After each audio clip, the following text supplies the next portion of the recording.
नमस्कार, स्वागत है तुहाडा मेरे चैनल ते। अज मैं शुरू करन जा रही हाँ सिमर दोराहा जी की पुस्तक समान दा अगला भाग 3 जो कि है कॉलेज। फिर शुरू होया जिंदगी का एक अगला ते बड़ा ही अजीब जिहा सफ़र। मैं एक गल दोराहे रह के सीख ली सी कि अगे वधण लई घर तां छड्डना ही पैना। सो मैं लुधियाने जाण बारे सोच लिया। यह मेरी जिंदगी च बहुत अजीब चीज़ रही है कि मेरा जो दिल करदा है मैं बस कर देना। अजकल तो लोग ये सोचते ही बहुत है कि जे घर छड्डता तो किसी फलाने जगह गए तो उत्थे रहना कित्थे है, खाना की है, सोना कित्थे है ते करना की है। मैनू बस एक चीज़ पता सी कि वड्डे शहर च जाके मैं कुछ वड्डा करूँगा। यह मैं मन च पक्की धारी हुई सी। ते फिर की सी, एक दिन ज़्यादा दिमाग घुम्या ते चुक्या बोरी बिस्तरा ते आपां तुर पे लुधियाने। छेती ही माता की सिफारिश ते मैनू काम भी मिल गया। रब दा ये सुख रहा कि मैं किसी फैक्ट्री या मिल विच लगण बारे नहीं सोचिया। यह मन च सी कि थोड़ा जिहा जिन्ना भी पढ़िया उहदे सिर ते ही एक काम कर लूँ, क्योंकि मैनू अंग्रेजी भी तो आउंदी ही सी। सो मैं जाके सबवे च लग गया। सोचिया हुण बस आही जिंदगी है, काम करो तो घरे पैसे दिओ। रहण दा मन बनाया सी मासी घर 1-2 महीने, जद तक कोई टिकाणा नहीं मिलता। ते जवान होण करके सवेरे ही तुर पे काम ते गए तो बहुत खुश भी अज तो आपां कमाऊ हो जाना है। पर मैनू की पता सी कमाई करनी एडी सौखी चीज़ नहीं हुंदी। जांदे सार ही अगलियां ने रात दे गंडे भांडे मांजण लगा दिता ते अखे धो दो जी इन्हां नूं। सड़ा मेरा तो त्राह निकल गया। घरे माता ने तो कदे पानी का गिलास भी नहीं सी भरन दिता। बहुत लाड नाल पालिया सी मैनू, पर मैनू यह अक चबना ही पिया ते मैं लगा भांडे मांजण। औखे सौखे भांडे तो मांजते साला गर्मी नाल भिज्जिया सी कि सिंक वाले पानी नाल। हले भी मैनू वो कन्फ्यूजन आ। बस मैनू लग्या आही काम होऊ, पर किते कानू टलदे सी अगले। सब्जियां लियाए बई 10 किलो खीरी कट दे, कदे टमाटर कट। पर उदों तो हद ही हो गई जदों उन्होंने मैनू कहा कि प्याज कट दे। मैं तो घरे माता कोल बह के नहीं सी कदे प्याज कट्टण दिंदा, ते इत्थे बोरी भर के प्याज रखते ते कट्टण दा तरीका भी दसता। मैं भी लग गया कट्टण। 2 मिनटां च ही अखां चों पानी बाहर आ गया प्याज़ां करके। वो प्याज़ां करके आया सी या रोण करके, उस गल दी भी मैनू कन्फ्यूजन आ। ते मालक मैनू देख रहा सी कट्टदे नूं। मैं सोचिया पहला दिन आप नहीं कहना कि जी किन्ने कट्टां, यह आप ही कहे भी बस बहुत है। पर वह पतंदर खबरे भुल ही गया सी कि परखदा सी। मैं 2 घंटे प्याज कट्टदा रहा। दिखना तो जिवें मैनू बंद ही हो गया सी, बस हत्थ ही चलदे दिखण मैनू। पर चलो आखिर मालक आया। आखिरी प्याज मेरे हत्थ च सी ते कहंदा बस बहुत ने बई, जे कोई पुछे ये भी कट लैण दे हुण, ਇਹਦੇ ਨਾਲ की बाद च मुर्गा बनाएगा। पर खैर फिर सरदार साहब ने दफ्तर च बुला के आख्या अखे तनख्वाह की गल कर लईए। मैं बहुत खुश होया ते मैं पुछया भी किन्नी है। कहंदा पहले महीने 3000, दूजे तो सीधी 6000। मेरे तो जिवें करंट लग गया होवे भी 3000 इन्नी खज्जल खुआरी दा। इन्ने क तां विकास 7वीं विच वैसे ही खर्च कर दिंदा सी। फिर मैनू याद आया कि मेरे 10वीं वेले दे सुपने किड्डे किड्डे सी। IIT क्लीयर करूँ, NO करूँ, एक रैपूटेटेड जी जॉब हो, पैकेज होणगे 70 लाख दे साल दे। पर आ की सुपने ही खत्म हो गए। 3000 कमाऊ मेरा पुत्त, इसलिए माँ ने इन्ना जोर लाया सी, फीसां भरियां सी। पर मैं फिर सोचिया देखी जाऊ, शायद मेरी किस्मत च यही लिखिया सी।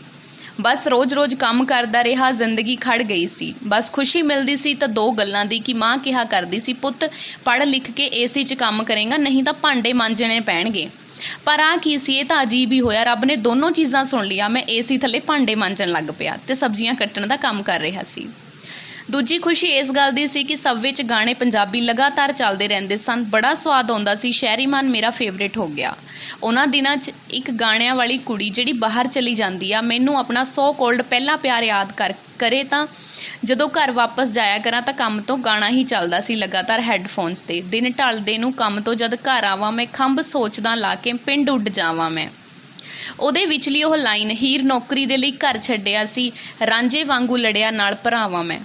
बस गाने ही अजकल मेरे पक्के मित्र सन। फिर मैं बस चुप करके काम करता रहा तो मन समझा लिया सी कि सुपने सुपने ही हुंदे आ, इन्हां पिछे बाला नहीं भज्जीदा। ते एक दिन सारे कहंदे अज पार्टी आ, साडे मैनेजर दा जन्मदिन है।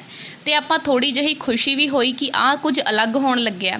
पर जद उन्होंने पार्टी च लियांदी दारू तो मन च कुछ होण लगा कि साला पढ़ लिख के भी की मिलिया जिंदगी च। उन्होंने कहा लाउणा पैग मेरे मूँहों निकल गया हाँ, जदकि मैं जिंदगी च कदे टेस्ट भी नहीं कीती सी। बस फिर की सी, पतंदरा ने भर के दिता। जदों एक घुट भर ली तो गल चों नहीं लंघिया। ये की आ, इन्ना कौड़ा है, बापू पता नहीं किद्दां पी लैंदा। ਉਹ ਮੈਨੂੰ ਕਹਿੰਦੇ ਐਵੇਂ ਘੈਂਟ ਬਣੀ ਜਾਂਦਾ, ਪੀਣੀ ਤੈਨੂੰ ਆਉਂਦੀ ਨਹੀਂ। ਵਿੱਚੋਂ ਇੱਕ ਨੇ ਕਿਹਾ ਸ਼ਹਿਰੀ ਆ ਨਾ ਤਾਂ ਕਰਕੇ। ਮੇਰੇ ਅੰਦਰ ਉਹੀ ਚੀਜ਼ ਜਾਗ ਪਈ ਵੀ ਮੈਂ ਕਿਸੇ ਤੋਂ ਘੱਟ ਨਹੀਂ। ਇੱਕੋ ਸਾਹ ਮਾਰਿਆ ਅੰਦਰ ਅਤੇ ਫਿਰ 2-3 'ਚ ਹੀ ਇੱਕ ਅਜੀਬ ਜਿਹੀ ਖੁਸ਼ੀ ਮਿਲਣ ਲੱਗ ਪਈ। ਸਾਲਾ ਸਭ ਮਿੱਠਾ ਮਿੱਠਾ ਜਿਹਾ ਲੱਗੇ। ਹਾਇਓ ਰੱਬਾ, ਇੰਨਾ ਸਵਾਦ ਤਾਂ ਕਦੇ ਆਇਆ ਹੀ ਨਹੀਂ। ਮੈਂ ਸੈੱਟ ਜਿਹਾ ਹੋ ਕੇ ਉਹਨਾਂ ਨੂੰ ਕਿਹਾ ਵੀਰੋ ਮੈਂ ਗਾ ਵੀ ਲੈਨਾ। ਉਹ ਕਹਿੰਦੇ ਚੱਲ ਸੁਣਾ। ਜਦ ਮੈਂ ਸੁਣਾਇਆ ਉਹ ਬਹੁਤ ਖੁਸ਼ ਹੋਏ। ਸਾਰੀ ਰਾਤ ਮੈਂ ਗਾਈ ਗਿਆ ਅਤੇ ਪੈਗ ਲਾਈ ਗਿਆ। ਉਹ ਵੀ ਸੁਣੀ ਗਏ ਅਤੇ ਤਾਰੀਫ ਕਰੀ ਗਏ ਅਤੇ ਕਹਿੰਦੇ ਨਾ ਬਈ ਨਾ, ਇਹਨੂੰ ਕਾਹਨੂੰ ਸ਼ਹਿਰੀ ਕਹਿਣਾ, ਇਹ ਤਾਂ ਪੂਰਾ ਜੱਟ ਹੈ ਸਾਡਾ, ਗਾਉਂਦਾ ਵੀ ਪੂਰਾ ਟੰਗ ਕੇ ਆ। ਹੁਣ ਤੱਕ ਮੈਂ ਮਾਸੀ ਦਾ ਘਰ ਛੱਡ ਕੇ ਸੱਵੇ ਵਾਲਿਆਂ ਕੋਲ ਇੱਕ ਕਮਰੇ 'ਚ ਰਹਿਣ ਲੱਗਿਆ ਸੀ ਅਤੇ ਜਾ ਕੇ ਸੌਂ ਗਏ। ਸੋ ਦੂਜੇ ਦਿਨ ਮੇਰਾ ਕੰਮ ਅਤੇ ਰੁਤਬਾ ਹੀ ਕੁਝ ਹੋਰ ਸੀ। ਸਾਰੇ ਹੀ ਮੇਰੇ ਯਾਰ ਦੋਸਤ ਬਣ ਗਏ। ਮੈਨੇਜਰ ਨੂੰ ਵੀ ਸਰ ਤੋਂ ਤੂੰ ਸੁਣਨਾ ਮਨਜ਼ੂਰ ਹੋ ਗਿਆ। ਮੈਂ ਸੋਚਿਆ ਤਾਂ ਹੀ ਬਾਪੂ ਪੀਂਦਾ, ਇਹ ਚੀਜ਼ ਤਾਂ ਟੈਨਸ਼ਨਾਂ ਨੂੰ ਭਜਾਉਣ ਦਾ ਮੰਤਰ ਹੈ। ਸਾਲਾ ਫੇਰ ਕੀ ਸੀ, ਰੋਜ਼ ਹੀ ਦਾਰੂ ਚੱਲਿਆ ਕਰੇ, ਰੋਜ਼ ਹੀ ਗੀਤ। ਉਹੀ ਚੀਜ਼ ਨਾਲ 2 ਕੰਮ ਹੋਏ। ਮੈਂ ਬਣ ਗਿਆ ਪੱਕਾ ਸ਼ਰਾਬੀ ਅਤੇ ਦੂਜਾ ਗਾਇਕ ਅਤੇ ਰੌਣਕ ਯਾਰਾਂ ਦੋਸਤਾਂ ਦੀ ਟੋਲੀ ਦੀ।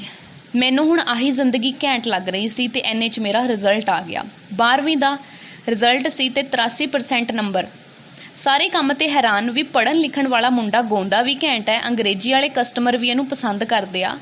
ਮੈਂ ਆਪਣੇ ਕੰਮ 'ਤੇ ਇੱਕ ਸਟਾਰ ਫੇਸ ਬਣ ਗਿਆ ਸੀ। ਬਸ ਫਿਰ ਸਮਝ ਲੱਗ ਗਈ ਕਿ ਦਾਰੂ ਪੀ ਕੇ ਜਦ ਮੈਂ ਗਾਉਣਾ ਤਾਂ ਲੋਕਾਂ 'ਚ ਮੇਰੀ ਗੱਲਬਾਤ ਘੈਂਟ ਵਾਲੀ ਹੋ ਜਾਂਦੀ ਆ ਅਤੇ ਯਾਰ ਦੋਸਤ ਵੀ ਬਣਦੇ ਨੇ, ਲੋਕੀ ਮੇਰੇ ਨਾਲ ਘੁਲ ਮਿਲ ਜਾਂਦੇ ਨੇ। ਫਿਰ ਸਭ ਕੁਝ ਠੀਕ ਸੀ। ਇੱਕ ਦਿਨ ਫਿਰ ਅਜੀਬ ਕਿੱਸਾ ਹੋਇਆ। ਕੋਈ ਬਹੁਤ ਸਾਲ ਪਹਿਲਾਂ NCC ਦੇ ਕੈਂਪ 'ਤੇ ਬਣਿਆ ਦੋਸਤ ਕਸਟਮਰ ਬਣ ਕੇ ਆਇਆ। ਉਹਨੂੰ ਮੈਂ ਪਹਿਚਾਣ ਲਿਆ ਅਤੇ ਕਿਹਾ ਬਾਈ ਤੂੰ ਉਹੀ ਹੈ ਨਾ NCC ਵਾਲਾ। ਨਾਮ ਸੀ ਉਹਦਾ ਸੌਰਵ। ਕਹਿੰਦਾ ਮੈਨੂੰ ਦੇਖ ਕੇ ਤੂੰ ਸਾਲਿਆ ਇੱਥੇ ਕੀ ਕਰਦਾ? ਮੈਂ ਹੱਸ ਕੇ ਕਿਹਾ ਕੰਮ ਕਰਦਾ, ਹੋਰ ਕੀ। ਉਹਨੇ ਕਿਹਾ ਪੜ੍ਹਾਈ 'ਚ ਤਾਂ ਤੂੰ ਬਹੁਤ ਤੇਜ਼ ਸੀ, ਫਿਰ ਆਹ ਕੀ? ਮੈਂ ਕਿਹਾ ਬਸ ਮਿੱਤਰਾ, ਕਿਸਮਤ ਕਿਤੇ ਵੀ ਲੈ ਆਉਂਦੀ ਹੈ। ਉਹ ਕੁਝ ਸੋਚਣ ਲੱਗ ਪਿਆ ਅਤੇ ਫਿਰ ਉਹਨੇ ਕਿਹਾ ਵੀ 12ਵੀਂ 'ਚੋਂ ਪਾਸ ਆ। ਤਾਂ ਮੈਂ ਕਿਹਾ ਹਾਂ ਬਾਈ। ਕਹਿੰਦਾ ਕੱਲ੍ਹ ਆਪਣੇ ਸਰਟੀਫਿਕੇਟ 'ਤੇ ਪ੍ਰੂਫ ਮੰਗਾ ਲੈ, ਕੁਝ ਕਰਦੇ ਹਾਂ। ਮੈਂ ਹੱਸ ਪਿਆ ਵੀ ਸਾਲਾ ਇਹ ਪਾਗਲ ਆ, ਇਹਨੂੰ ਲੱਗਦਾ ਕਾਲਜ ਲਵਾਊ ਮੈਨੂੰ ਇਹ। ਫੀਸ ਇਹਦਾ ਪਿਓ ਭਰੂਗਾ ਕਾਲਜ ਦੀ, ਤਾਂ ਫੀਸਾਂ ਹੀ ਬੜੀਆਂ ਹੁੰਦੀਆਂ ਨੇ। ਅਤੇ ਮੈਂ ਜਿਸ ਦਿਨ ਘਰੋਂ ਤੁਰਿਆ ਸੀ ਇਹ ਸੋਚ ਕੇ ਤੁਰਿਆ ਸੀ ਕਿ ਹੁਣ ਪੜ੍ਹਾਈ ਅਤੇ ਮਾਂ ਤੋਂ ਜੋ ਬਾਪੂ ਤੋਂ ਕੋਈ ਪੈਸਾ ਨਹੀਂ ਲੈਣਾ। ਚਲੋ ਮੈਂ ਭੁੱਲ ਗਿਆ। ਉਹ ਅਗਲੇ ਦਿਨ ਸੱਚੀ ਆ ਗਿਆ। ਆਖਿਰ ਦੇ ਸਰਟੀਫਿਕੇਟ। ਮੈਂ ਬਹੁਤ ਹੈਰਾਨ ਹੋਇਆ ਵੀ ਇਹ ਤਾਂ ਸੱਚੀ ਸੀਰੀਅਸ ਆ। ਮੈਂ ਕਿਹਾ ਵੀ ਚੱਲ ਇਹ ਤਾਂ ਕਿਹੜਾ ਵਿਚਾਰੇ ਦਾ ਕੋਈ ਫਾਇਦਾ ਵਾ।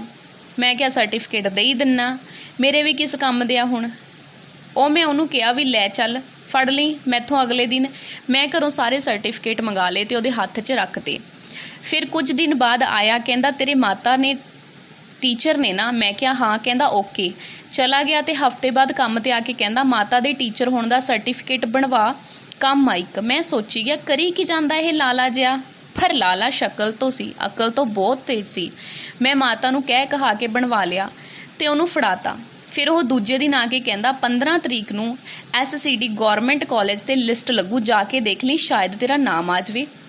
ਮੈਂ ਕਿਹਾ ਵੀ ਇਹਨੇ ਯਾਨੀ ਕੋਈ ਕਾਂਡ ਕਰ ਹੀ ਦਿੱਤਾ, ਪਰ ਸਮਝ ਨਾ ਆਵੇ ਕਿ ਇੰਨੇ ਟਾਈਮ ਬਾਅਦ ਮਿਲ ਕੇ ਇਹਨੇ ਇੰਨਾ ਸਾਥ ਕਿਉਂ ਦਿੱਤਾ। ਸ਼ਾਇਦ ਅੱਜ ਤੱਕ ਸਮਝ ਨਹੀਂ ਲੱਗਿਆ।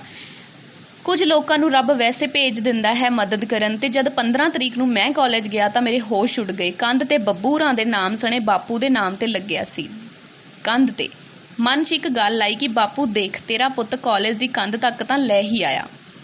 ਪਰ ਜਦ ਫੀਸ ਪੁੱਛੀ ਤਾਂ ਖੁਸ਼ੀ ਦੀ ਹੱਦ ਹੀ ਟੱਪ ਗਈ। ਫੀਸ ਸੀ ਸਿਰਫ 3000 ਰੁਪਏ। ਮੈਂ ਸੋਚਿਆ ਮਾਤਾ ਤੋਂ ਮੰਗਣ ਦੀ ਵੀ ਲੋੜ ਨਹੀਂ, ਆਪਣੀ ਤਨਖਾਹ ਨਾਲ ਹੀ ਭਰ ਦਿਉ।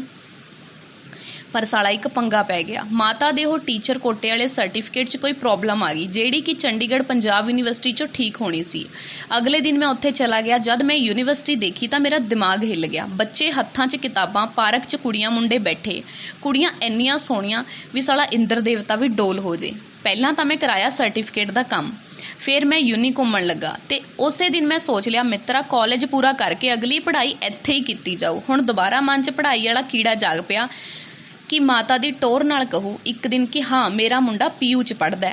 ਨਾਲੇ ਉਹ ਸ਼ਹਿਰੀ ਮਾਨ ਵੀ ਤਾਂ ਕਹਿੰਦਾ ਹੁੰਦਾ PU ਬਣਿਆ ਹੁਣ ਘਰ ਦੂਜਾ, ਨਵੀਂ ਇੱਕ ਬਣੀ ਸਹੇਲੀ ਪੂਜਾ, ਅਤੇ ਪੈ ਗਿਆ ਚੰਡੀਗੜ੍ਹ ਦਾ ਚਸਕਾ। ਆਪਾਂ ਕਿਹਾ ਠੀਕ ਆ, ਸ਼ਹਿਰੀ ਮਾਨ ਜੀ ਨੇ ਜਿੱਥੇ ਇੰਨੇ ਗਾਣੇ ਮੇਰੇ ਲਈ ਗਾਏ ਆ ਵੀ ਮੇਰੇ 'ਤੇ ਹੀ ਆ। ਉਡੀਕ ਰਹੀ ਆ ਚੰਡੀਗੜ੍ਹ ਦੀ ਧਰਤੀ ਮੈਨੂੰ, ਪਰ ਪਹਿਲਾਂ ਕਾਲਜ 3 ਸਾਲ ਲੰਘਾਉਣਾ ਪਊ।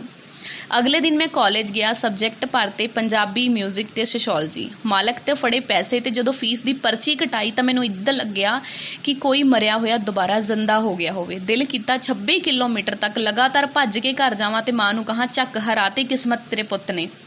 ਦੂਜਾ ਦਿਲ ਕਰੇ ਸੌਰਵ ਦੇ ਪੈਰੀ ਹੱਥ ਲਾਵਾਂ ਜਿਹਨੇ ਐਡਾ ਸਾਰਾ ਕੰਮ ਕੀਤਾ ਕਾਲਜ ਦੇ ਫਾਰਮਾਂ ਦਾ।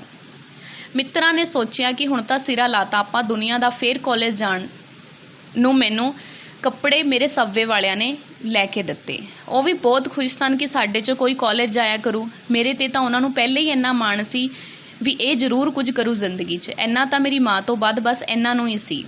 ਉਸ ਦਿਨ ਖੁਸ਼ ਵੀ ਬਹੁਤ ਸੀ ਤੇ ਦਾਰੂ ਵੀ ਪੀਤੀ। ਅਗਲੇ ਦਿਨ ਪਾ ਕੇ ਨਵੇਂ ਕੱਪੜੇ ਤੁਰ ਪਏ ਮੰਜ਼ਿਲ ਵੱਲ। ਸੌਰਵ ਗੇਟ 'ਤੇ ਖੜਾ ਮੈਨੂੰ ਉਡੀਕਦਾ ਸੀ। ਇਕੱਠੇ ਹੀ ਗਏ। ਬੜਾ ਖੁਸ਼ ਸੀ ਮੈਂ।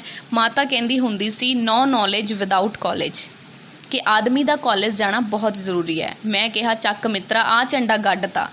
ਪਹਿਲੇ ਦਿਨ ਹੀ ਪ੍ਰਿੰਸੀਪਲ ਸਪੀਚ ਦੇਵੇ ਮੈਂ ਲੇਟ ਪਹੁੰਚਿਆ, ਹਮੇਸ਼ਾ ਵਾਂਗੂ। ਬਸ ਮੈਨੂੰ ਉਹਦੀ ਆਖਰੀ ਗੱਲ ਸੁਣੀ ਜੋ ਅੱਜ ਵੀ ਯਾਦ ਹੈ। ਉਹ ਗੱਲ ਵਿੱਚ ਦਮ ਸੀ ਤੇ ਬਹੁਤ।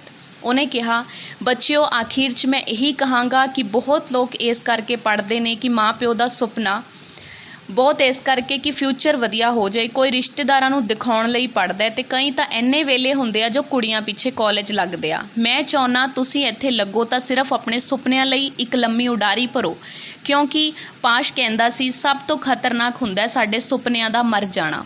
ਇਸ ਲਈ ਜ਼ਿੰਦਗੀ 'ਚ ਜੋ ਵੀ ਬਣਨਾ ਹੈ ਆਪਣੀ ਖੁਸ਼ੀ ਲਈ ਬਣੋ। ਮੈਨੂੰ ਇਹ ਸਾਰੀ ਗੱਲ ਅੱਜ ਵੀ ਯਾਦ ਹੈ, ਪਰ ਉਹ ਮੌਕੇ 'ਤੇ ਬਸ ਇੱਕ ਚੀਜ਼ ਹੀ ਦਿਮਾਗ 'ਚ ਆਈ ਵੀ ਇਹ ਪਾਸ਼ ਕੌਣ ਹੈ। ਮੈਂ ਕਿਸੇ ਪ੍ਰੋਫੈਸਰ ਨੂੰ ਰੋਕ ਕੇ ਪੁੱਛ ਲਿਆ ਕਿ ਸਰ, ਇਹ ਪਾਸ਼ ਕਿਸ ਸ਼ਹਿਰ ਨੂੰ ਕਹਿੰਦੇ ਆ? ਉਸਨੇ ਹੱਸ ਕੇ ਕਿਹਾ, ਕਾਕਾ ਲੱਗਦਾ 12ਵੀਂ ਕੀਤੇ ਬਿਨਾਂ ਹੀ BA 'ਚ ਆ ਗਿਆ। ਮੈਂ ਕਿਹਾ, ਸਹੀ, ਮੇਰੇ ਨੌਨ ਮੈਡੀਕਲ 'ਚੋਂ 83% ਨੰਬਰ ਆਏ ਆ। ਫਿਰ ਉਹ ਕਹਿੰਦੇ, ਤੇਰਾ ਕਸੂਰ ਨਹੀਂ, ਇਹ ਆਰਟਸ ਵਾਲਿਆਂ ਦਾ ਹੀਰੋ ਹੈ। ਇਹ ਹੈ ਪੰਜਾਬ ਦਾ ਵੱਡਾ ਕ੍ਰਾਂਤੀਕਾਰੀ ਕਵੀ। ਮੈਂ ਕਿਹਾ, ਸ਼ਿਵ ਕੁਮਾਰ ਤੋਂ ਵੀ ਉੱਤੇ? ਉਸਨੇ ਕਿਹਾ, ਇਹ ਆਮ ਜ਼ਿੰਦਗੀ ਬਾਰੇ ਸਿੱਧਾ ਸਿੱਧਾ ਲਿਖਦਾ, ਸ਼ਿਵ ਇੱਕ ਖਿਆਲੀ ਜ਼ਿੰਦਗੀ ਬਾਰੇ ਲਿਖਦਾ। ਫਿਰ ਮੈਂ ਕਿਹਾ, ਪਾਸ਼ ਕਿੱਥੋਂ ਮਿਲੂੰ? ਉਹਨੇ ਕਿਹਾ, ਲਾਇਬ੍ਰੇਰੀ 'ਚੋਂ। ਮੈਂ ਭੱਜ ਕੇ ਲਾਇਬ੍ਰੇਰੀ ਗਿਆ ਤੇ ਪੰਜਾਬੀ ਸੈਕਸ਼ਨ 'ਚੋਂ ਇਸ਼ੂ ਕਰਾਈ। ਮੋੜਨੀ ਪੈਂਦੀ ਸੀ।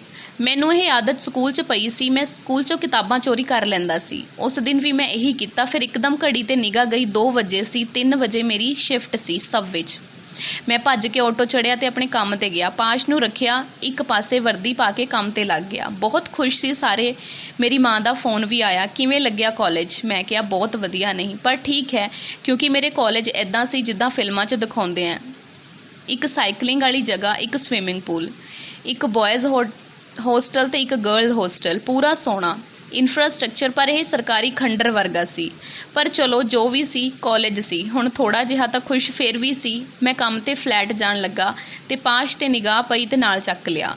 ਉਸ ਦਿਨ ਨਹੀਂ ਸੀ ਪੀਤਾ, ਉਸ ਦਿਨ ਮੈਂ ਪੀਤੀ ਨਹੀਂ ਸੀ ਤੇ ਸਿੱਧਾ ਕਮਰੇ 'ਚ ਗਿਆ ਤੇ ਖੋਲ੍ਹ ਕੇ ਪੜ੍ਹਨ ਲੱਗ ਗਿਆ ਕਿਤਾਬ। ਨਾਮ ਸੀ ਸਾਡੇ ਸਮਿਆਂ ਵਿੱਚ। ਮੈਂ ਉਹੀ ਸੁਪਨੇ ਮਰਨ ਵਾਲੀ ਕਵਿਤਾ ਪੜ੍ਹ ਰਿਹਾ ਸੀ ਤੇ ਇੱਕੋ ਦਮ ਉਹ ਅੱਗੇ ਆ ਗਈ। ਮੈਂ ਪੜ੍ਹਿਆ ਤਾਂ ਇਸ ਤਰ੍ਹਾਂ ਲੱਗਿਆ, ਇਹ ਤਾਂ ਪਾਸ਼ ਬਿਲਕੁਲ ਮੇਰੀ ਗੱਲ ਕਰ ਰਿਹਾ ਹੈ। ਮੈਂ ਇਹ IT ਦੇ ਸੁਪਨੇ ਲੈ ਕੇ ਕੰਮ 'ਤੇ ਲੱਗਿਆ ਹੋਇਆ ਹਾਂ, 6000 ਦੀ ਨੌਕਰੀ 'ਤੇ। ਇਹ ਸਭ ਤੋਂ ਖਤਰਨਾਕ ਗੱਲ ਹੈ। ਜੇ ਮਨੁੱਖ ਇਸ ਤਰ੍ਹਾਂ ਮੁਰਦਾ ਸ਼ਾਂਤੀ ਵਾਂਗ ਚੁੱਪ ਹੋ ਜਾਵੇ ਤੇ ਹਰ ਚੀਜ਼ ਨੂੰ ਸਹਿਣ ਕਰ ਜਾਵੇ ਤਾਂ ਹਰ ਬੰਦਾ ਆਪਣੀ ਕਿਸਮਤ ਨੂੰ ਦੋਸ਼ ਦੇ ਕੇ ਸੁਪਨਿਆਂ ਨੂੰ ਮਾਰ ਲਏਗਾ। ਜੇ ਹਰ ਬੰਦਾ ਇਸ ਤਰ੍ਹਾਂ ਕਰਨ ਲੱਗ ਗਿਆ ਤਾਂ ਸਮਾਂ ਤਾਂ ਖੜ ਹੀ ਜਾਏਗਾ ਤੇ ਕੋਈ ਤਰੱਕੀ ਹੀ ਨਹੀਂ ਹੋਵੇਗੀ। ਅਸੀਂ ਗੁਲਾਮੀ ਭਰੀ ਜ਼ਿੰਦਗੀ ਬਤੀਤ ਕਰਾਂਗੇ। ਪਾਸ਼ ਦੀਆਂ ਕੁਝ ਹੋਰ ਲਿਖਤਾਂ ਪੜ੍ਹੀਆਂ। ਮੇਰੀ ਦੋਸਤ, ਮੈਨੂੰ ਜੀਣ ਦੀ ਬਹੁਤ ਲੋਚਾ ਸੀ। ਮੈਨੂੰ ਹੌਲੀ ਹੌਲੀ ਆਪਣਾ ਆਪ ਪਾਸ਼ ਲੱਗਣ ਲੱਗ ਪਿਆ ਤੇ ਇਹ ਸਭ ਤਾਂ ਮੇਰੇ ਲਈ ਲਿਖੀਆਂ ਕਵਿਤਾਵਾਂ ਤੇ ਜੀਵਨੀਆਂ। ਇੱਕ ਸ਼ਿਵ ਦੀ ਜੀਵਨੀ ਮੈਂ ਚੱਕ ਲਿਆਇਆ। ਅੱਜ ਕੱਲ੍ਹ ਕੰਮ ਤੋਂ ਵਿਹਲਾ ਹੋ ਕੇ ਪੜ੍ਹਨ ਬਹਿ ਜਾਂਦਾ। ਇਹਨਾਂ ਸਭ ਦੀਆਂ ਜੀਵਨੀਆਂ 'ਚੋਂ ਇੱਕ ਗੱਲ ਬਹੁਤ ਕਾਮਨ ਸੀ, ਉਹ ਸੀ ਇਹ ਦਾਰੂ ਤੇ ਸਿਗਰਟ ਬਹੁਤ ਪੀਂਦੇ ਸਨ। ਇਹ ਮੈਨੂੰ ਬਹੁਤ ਅਜੀਬ ਲੱਗੀ। ਫਿਰ ਮੈਂ ਕਾਲਜ ਦੇ ਆਡੀਟੋਰੀਅਮ ਅੱਗੇ ਇੱਕ ਦਿਨ ਲਿਖਿਆ ਪੜ੍ਹਿਆ, ਸਾਹਿਰ ਲੁਧਿਆਣਵੀ ਆਡੀਟੋਰੀਅਮ। ਮੈਂ ਸੋਚਿਆ, ਇਹ ਕੌਣ ਸੀ? ਹੁਣ ਜਦ ਮੈਂ ਜਾ ਕੇ ਬੋਰਡ ਪੜ੍ਹਿਆ ਤਾਂ ਪਤਾ ਲੱਗਿਆ ਕਿ ਇਹ ਇੱਕ ਕਵੀ ਸੀ। ਫਿਰ ਪਾਸ਼ ਤੇ ਸ਼ਿਵ ਤੋਂ ਬਾਅਦ ਸਾਹਿਰ ਦਾ ਨੰਬਰ ਲੱਗਿਆ।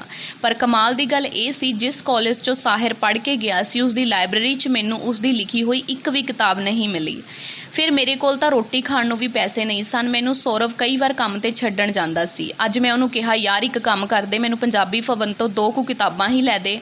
ਉਹ ਹੱਸ ਪਿਆ ਵੀ ਖੜ ਜਾ, ਹਲੇ ਕਿਹੜਾ ਪੇਪਰ ਨੇ। ਮੈਂ ਕਿਹਾ, ਨਹੀਂ, ਸਿਲੇਬਸ ਦੀਆਂ ਨਹੀਂ, ਮੈਨੂੰ ਹੋਰ ਕਿਤਾਬਾਂ ਚਾਹੀਦੀਆਂ ਨੇ। ਫਿਰ ਉਹ ਕਾਫੀ ਹੈਰਾਨ ਹੋਇਆ ਤੇ ਉਹਨੇ ਪੁੱਛਿਆ, ਹੋਰ ਕੀ ਮਤਲਬ ਹੈ?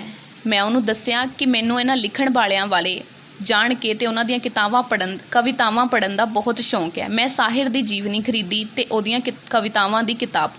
ਬਸ ਫਿਰ ਕੀ ਸੀ, ਕੰਮ ਤੋਂ ਬਾਅਦ ਸਾਹਿਰ ਦੀ ਜ਼ਿੰਦਗੀ ਬਾਰੇ ਪੜ੍ਹਿਆ ਤੇ ਹੈਰਾਨ ਰਹਿ ਗਿਆ ਕਿ ਇਹ ਤਾਂ ਉਹ ਗਾਣੇ ਲਿਖਦਾ ਸੀ ਜਿਹੜੇ ਮੇਰੀ ਮਾਂ ਜਦ ਮੈਂ ਛੋਟੇ ਹੁੰਦਾ ਸੀ ਉਦੋਂ ਗਾਇਆ ਕਰਦੀ ਸੀ। ਮੈਂ ਸਾਰੀ ਜੀਵਨੀ ਪੜ੍ਹੀ। ਇਹ ਤਾਂ ਪਿਆਰ ਹੀ ਬਹੁਤ ਕਰਦਾ ਸੀ ਅੰਮ੍ਰਿਤਾ ਪ੍ਰੀਤਮ ਨੂੰ, ਪਰ ਵਿਆਹ ਨਹੀਂ ਕਰਾਇਆ। ਤੇ ਸਟੈਂਡੀ ਪਤੰਦਰ ਇੰਨਾ ਵੀ ਗਾਉਣ ਵਾਲੇ ਤੋਂ ਵੱਧ ਪੈਸੇ ਲਿਖਣ ਵਾਲਾ ਲਊ। सन 70-75 'ਚ ਇੱਕ ਗਾਣੇ ਦਾ 1 ਲੱਖ ਰੁਪਇਆ ਮੁੱਲ ਪਾ ਦਿੰਦਾ ਸੀ। ਮੈਂ ਬਹੁਤ ਐਟਰੈਕਟ ਹੋਇਆ ਵੀ ਇਹ ਕੀ ਇਹਦੇ 'ਚ ਸ਼ਿਵ ਵਾਲੇ ਗੁਣ ਵੀ ਨੇ, ਪਾਸ਼ ਵਾਲੇ ਵੀ ਨੇ, ਲਿਖਦਾ ਵੀ ਸੀ। ਅਤੇ ਇਹ ਨਾ ਕਦੇ ਮੈਂ ਇਹ ਨਹੀਂ ਸੋਚਿਆ ਕਿ ਗਾਣੇ ਲੱਖ ਰੁਪਏ ਦੇ ਵਿਕਦੇ ਸੀ।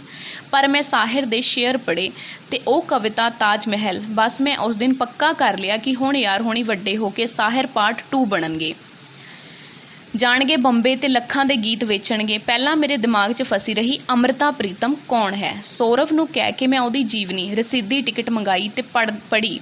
ਇੰਨਾ ਪਾਗਲ ਸੀ ਮੈਂ ਕਿ ਸਾਰੀ ਰਾਤ ਪੜ੍ਹਦਾ, ਫਿਰ ਕਾਲਜ ਜਾਂਦਾ, ਫਿਰ ਕੰਮ 'ਤੇ ਪਿੱਛੇ ਮੁੜ ਕੇ ਦੇਖਦਾ ਤਾਂ ਆਪ ਹੈਰਾਨ ਹੁੰਦਾ ਮੈਂ ਕਿ ਸੌਂਦਾ ਕਦੋਂ ਸੀ। ਬਸ ਫਿਰ ਕੀ ਸੀ, ਜਦ ਅੰਮ੍ਰਿਤਾ ਪ੍ਰੀਤਮ ਦੀ ਜ਼ਿੰਦਗੀ ਪੜ੍ਹੀ ਤਾਂ ਪਤਾ ਲੱਗਿਆ ਕੋਈ ਮਿਲੇ ਜੋ ਮੇਰੇ ਲਿਖੇ ਨੂੰ ਸਮਝ ਸਕੇ। ਅੰਮ੍ਰਿਤਾ ਪ੍ਰੀਤਮ ਕਹਿੰਦੀ ਸੀ, ਸਾਹਿਰ ਜਦ ਮੇਰੇ ਸਾਹਮਣੇ ਹੁੰਦਾ ਹੈ ਤਾਂ ਲੱਗਦਾ ਹੈ ਕਿ ਮੇਰਾ ਵਜੂਦ ਦਾ ਕੋਈ ਟੁਕੜਾ ਬੈਠਾ ਹੈ। ਇਹ ਪੜ੍ਹ ਕੇ ਮੈਂ 3 ਗੱਲਾਂ ਸੋਚੀਆਂ। ਇੱਕ ਤਾਂ ਅਮੀਰ ਹੋਣ ਲਈ ਅਤੇ ਇਹਨਾਂ ਜਿੰਨੇ ਵੱਡੇ ਬਣਨ ਲਈ ਲਿਖਣਾ ਸ਼ੁਰੂ ਕਰੋ, ਅਤੇ ਪਿਆਰ 'ਤੇ ਵੀ ਅਸੂਲਾਂ 'ਤੇ ਵੀ ਸਾਹਿਰ ਵਾਂਗ ਫਿਰ ਲਿਖਣ ਲਈ ਜ਼ਿਆਦਾ ਤੋਂ ਜ਼ਿਆਦਾ ਦਾਰੂ ਪੀਓ, ਕਿਉਂਕਿ ਸਾਹਿਰ, ਪਾਸ਼, ਅੰਮ੍ਰਿਤਾ, ਸ਼ਿਵ ਇਹਨਾਂ ਸਭ ਦੀਆਂ ਜ਼ਿੰਦਗੀਆਂ 'ਚ ਦਾਰੂ ਅਤੇ ਸਿਗਰਟ ਦਾ ਅਹਿਮ ਰੋਲ ਆ। ਤੀਜਾ ਲੱਭੋ ਮੇਰਾ ਵੀਰ ਵਜੂਦ ਦਾ ਟੁਕੜਾ, ਯਾਨੀ ਜਿਉਂਦੀ ਜਾਗਦੀ ਜਨਾਨੀ, ਯਾਨੀ ਕੁੜੀ ਜਿਹਦੇ 'ਤੇ ਗੀਤ ਲਿਖ ਕੇ ਤੁਸੀਂ ਦੁਨੀਆ 'ਚ ਮਸ਼ਹੂਰ ਹੋ ਜਾਵੋ। ਫਿਰ ਉਹ ਤੁਹਾਨੂੰ ਛੱਡ ਦੇਵੇ, ਫਿਰ ਤੁਸੀਂ ਦੁੱਖ ਭਰੇ ਗੀਤ ਗਾ ਕੇ ਕਾਮਯਾਬੀ ਦੇ ਸਿਖਰ 'ਤੇ ਪਹੁੰਚ ਜਾਓ। ਨਾਲੇ ਸ਼ਾਇਰੀ ਬਾਈ ਵੀ ਤਾਂ ਕਹਿੰਦਾ ਸੀ, ਕੋਈ ਕਰਜ਼ਾ ਬੇਵਫਾਈ ਕੁਝ ਗੀਤ ਝੋਲੀ ਪਾ ਦੇ, ਮੈਨੂੰ ਛੱਡ ਜਾ ਦੇ ਕੇ ਧੋਖਾ ਮੇਰੀ ਜ਼ਿੰਦਗੀ ਬਣਾ ਦੇ।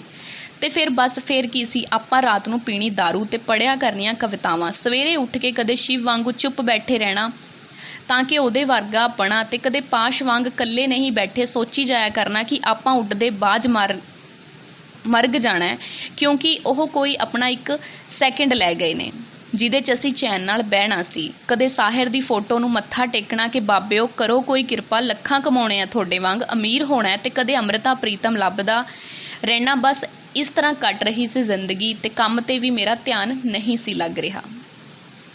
ਅੱਜ ਲਈ ਇੰਨਾ ਹੀ, ਮਿਲਦੇ ਹਾਂ ਅਗਲੇ ਪਾਰਟ ਦੇ ਵਿੱਚ ਅਗਲੀ ਵੀਡੀਓ ਦੇ ਨਾਲ। Till then take care.